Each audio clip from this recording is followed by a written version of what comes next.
On December 12th, 2014, this is Bridge Hand Social Lesson number 17, Day 1, Part 1. Greeting, Bridge friends. I am Michael, and today we are going to enter the world of weapons of mass distraction, i.e. competitive bidding, beginning with overcalls in the direct seat. Now, if you are already up to speed and would prefer to skip over the essentials, by all means, feel free and go ahead and skip forward to the play of the hand in segment 2 of this episode. However, even if you feel you already know all the aspects of overcalls, I can guarantee you that once we get to the table and start to play the 6 hands, and 19 total variations I might add, during play, you're going to be quite surprised by some of the best lines of play and some of the bridge hands here at Bridge Hands. Well, okay, let's go ahead and begin. So first off, why do we want to overcall anyway? Well, for sure, we are hoping to find a partnership fit. And better yet, if we have a fit in the master spade suit and the opponents, then they have to step up to the next level when competing with us. And even when they have better values, sometimes it pays to make a sacrifice bid, especially when we can leverage the vulnerability. So even if they make a penalty double and we go down, maybe one, we still might be off and having a better score than allowing them to easily make their contract. And let's not forget, when they double our 2 heart, 2 spade, or 3 level contract in any suit, if we do make our bid, their risky double of our score will cause our score to double. Plus, we get a bonus for the insult. Plus, we get a big fat game bonus. So unless it's blatant that we have overbid, we might squeak by without even being penalized.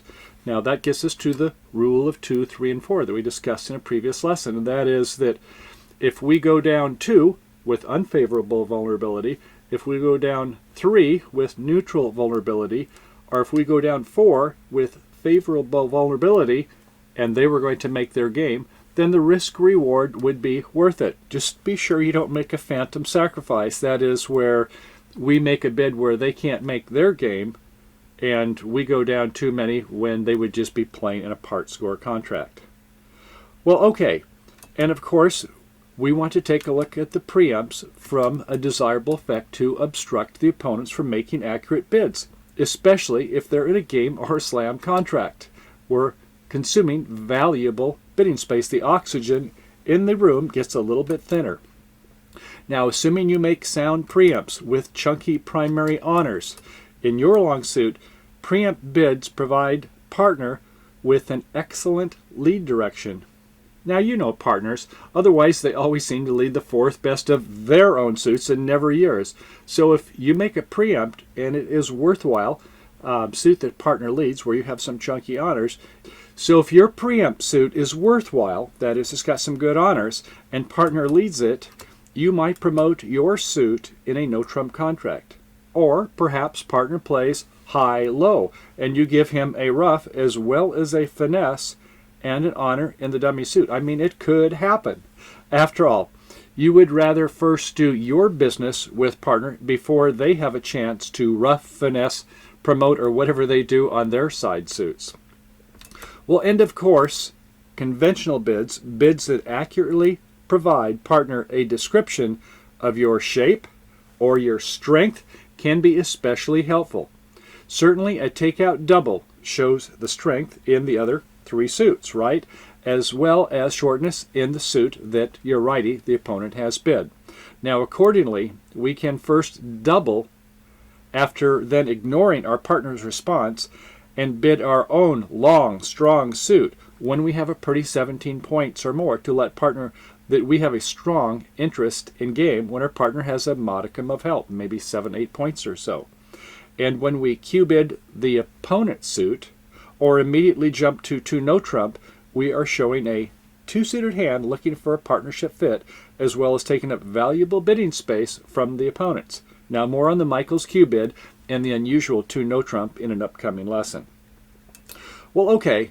Enough chalk talk. Let's go ahead and look at some bidding scenarios for a normal overcall. Lefty opens 1 club, and you overcall 1 spade. Back in the olden days, conservative bidders would have full openers or at least 11 or 12 high card points. Well, however, these days, a large number of competitive players overcall with maybe 8 worthwhile points. And quite a few players will do so with no more than a suit headed by ace queen on a 5-card plus suit, especially if it's the master suit. Now, if they have more than 5 and no values, they may jump a level and make a preempt bid. Well, okay, next. Righty opens 1 diamond. Unfortunately, this time you do not have a long suit in the majors, but it's in clubs. So if you want to bid clubs and you do it at the next level too, then you must make an extra trick to make your score. Now that you better have at least 12 points or more in the scenario and have a good 5-card or a fair 6-card suit to venture in the unknown where partner may not have many points to speak of and you're saying you're going to take 8 tricks, right?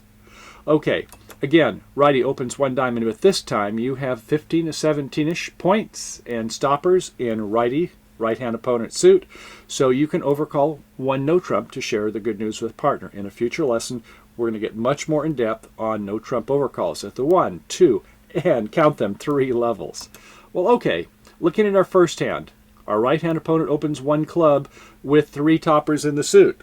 Nice.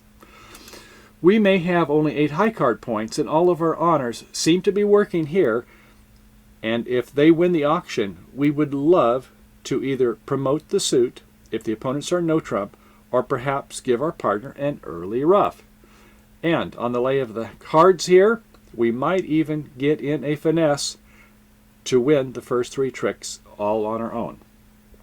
So generally, we are proud to make an overcall when we have a good 5-card suit or longer with nice honors, and the bidding begins 1 club and we overcall 1 diamond, or if we had a 5-card major, fine.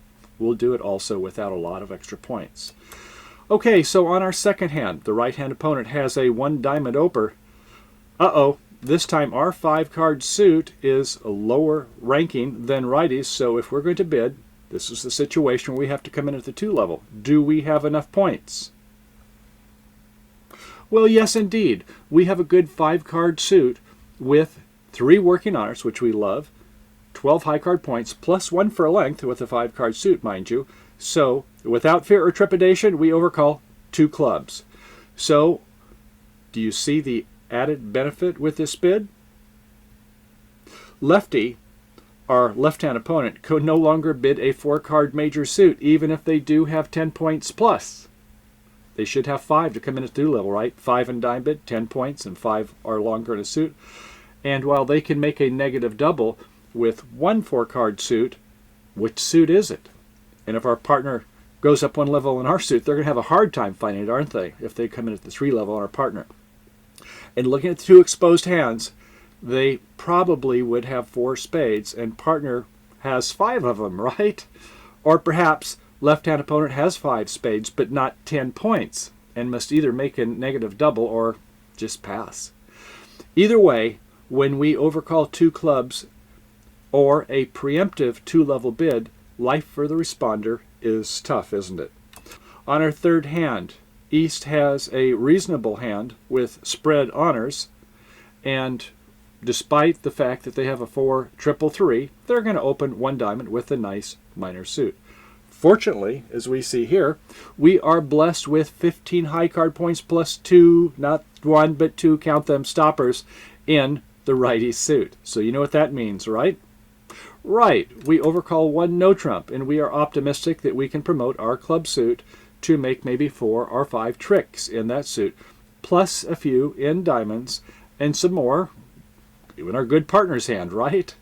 Okay, in our next episode, we're going to cover lots of details associated with 1 no trump overcalls. Once again, at the 1 level like we've done here, at the 2 level, if our righty has preempted, or goodness knows, we might even do it at the 3 level when we have a stopper in righty suit and a long running minor suit. More on that later. Well, okay, here's some useful tips when making a bid and what criteria we should use. As you shall soon see, suit quality in your long suits is important. In fact, in the play of the hands, we're going to drum it in our heads why if we don't have suit quality, it can come back to haunt us. So we like to have primary honors And if we can have a queen or the jack and the 10, all the better. And of course it helps to have general strength, primary honors in the other suits. Naturally, the higher the auction by the right-hand opponent, maybe they're preempting, the greater trick-taking ability we will need to make our contract. Overcalling righties one club is far easier than if they were to initially open preemptively with a 3-club bid. There's a saying that goes, the 3-level auction belongs to the opponents, oftentimes at any rate. So when you have values, a longer suit or possibility of a partnership fit in an undisclosed auction suit, it may be worth making a bid, assuming the sacrifice pays handsome dividends. Now, tripping down memory lane, in the mid-1920s, Harold Vanderbilt added the concept of vulnerability to bridge. Very interesting. When he was on a cruise ship, had time on his hands, and said, I think I like this idea of having a bigger risk or reward to make game or not. And as we've discussed on the rule of 2, 3, and 4, we have greater level of impunity to bid higher when we are non-vulnerable, if they were going to be in a game contract. Hopefully, making the opponents bid them up to an uncomfortable bidding level. And yes, they might go down. Okay, so yes, having a partnership fit is an even greater gift. Without looking at the vulnerability, according to the law of total tricks, we generally want to bid up to the level of our combined number of cards between us and our partner, those number of tricks we hope to make. So despite lacking strength, adding up to our combined number of cards in a given suit, let's say I have 5 and you have 4 equals 9, we can bid up to the 3 level. That is 9 cards minus our 6 cards for our book, where the bidding begins, means we can bid up to the 3 level with not much more than our charming personality. Now, of course, there are a few other secondary factors like suit quality, having extra long suit, or a secondary fit with partner, and we don't have enough time to discuss all of those in details here. So please check out our Pulling You lessons on losing trick count and the law of total tricks, LOTT, when you're ready and you have some time. Okay, but wait, there's more. The criteria to consider when overcalling, and like Gestalt, we cannot separate the whole from the parts. Each of these are basic fundamental principle understanding to the factors here, and they can save you a whole lot of playing later if you understand them. Now, certainly, the relative seat around the table does make a difference. So if your left-hand opponent open and there are 2 passes, and you can take some liberties to keep the auction alive, borrowing the proverbial king from your partner, if you will, 3 points or so to keep the auction alive. Conversely, when you are in the second seat, that is when your right-hand opponent has opened and your partner has not yet had a chance to bid, you ought to have a more reasonable hand when you're making a free bid in the direct seat. And we saw some of the suit qualities and length we would like to have earlier. Now, in a later lesson, we're going to plunge more into bidding in the pass-out seat. Number 2, looking across the table, or back at yourself if you're looking in a mirror. On the wall, consider your partner or your own personal bidding style. After all, bridge is supposed to be a partnership game, right? Good partners understand that the power of harnessing the dyad, that is 2 heads, are far better than 1, especially if you have mastered effective communication. And as Plato taught us, the first and best victory is to conquer ourselves. Yes.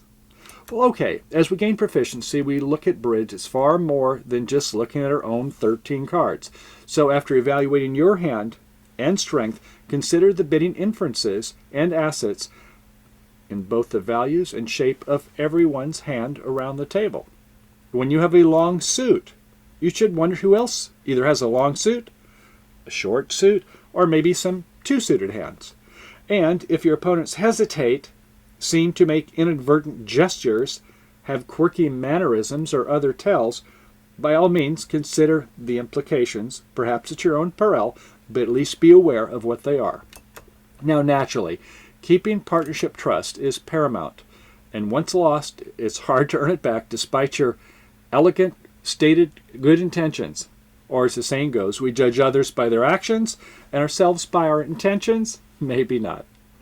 So when the partner bravely makes a bid in the pass-out seat, especially when partner was initially a passed hand, after the opponents re-enter the bidding at the 3 level, try not to chime in the bidding, make it go up higher, lest the opponents double you for a penalty. We don't like to punish our partners, do we? Okay, well, no one wants to see their partners great distort the strength or suit quality when they make a call. Yes, you may get lucky once in a while, but the odds are that this is a surefire way to destroy the partnership trust for the rest of the day or longer. Not only that, but in a way, you are implying that the opponents are better than you and your partner, and that guessing is your only hope to beat them. So psych bids, no, I don't approve of them. If you do them few and far between, and if you're going to do it, you better do it on the last hand, but it may be a long, silent trip if you're riding with your partner going back home. Okay, bridge friends, thanks for hanging in there, covering the basics of overcalls in direct seat. Now, in our upcoming segments, we will get into the nitty-gritty of some of the more potent calls, including the exciting world of preemptive overcalls, seeing what works in some situations, maybe not so much. Now, in future shows, we're going to delve into the takeout double, Q bids, no trump overcalls in the direct seat.